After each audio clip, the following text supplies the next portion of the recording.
I grew up in Teaneck, New Jersey, in a mixed neighborhood, Orthodox and Reform Jews. Hmm.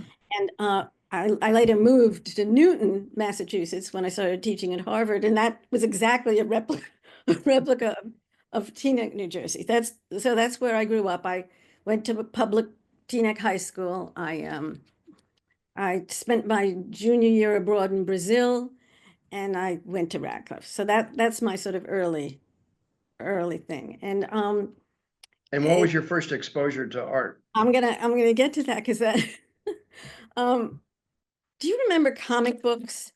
And the Of comic course. books would have on the back corner a picture of a tiny little dog in a man's hand. And there was a contest. If you could draw this dog, you would win, whatever it was, you would win. And it had a phrase on it, you have to use aptness of forethought. I didn't know what that meant. So that was my first exposure to drawing. And then the only paintings I ever saw growing up were in my grandparents' house and apartment in the Bronx. They had a friend who was a painter, and they had two huge paintings, one of a rabbi and one of a bowl of fruit. That was it. That was it for art. Nothing, visual art. And focus on the visual art because that became my life. I fell in love when I was 21 with a sculptor, a very, very talented sculptor who worked in bronze.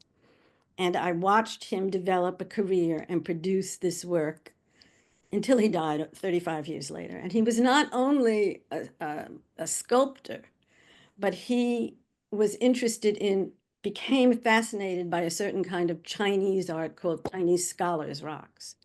And we traveled all around the world to China many times and Japan, looking for these rocks. And he developed the largest collection in the world of Chinese scholars' rocks and things around them. I won't go into a lecture on what these things are, except to say that many of your listeners, even if they don't know about Chinese scholars' rocks, if you've ever seen a scroll painting from China, there are mountains.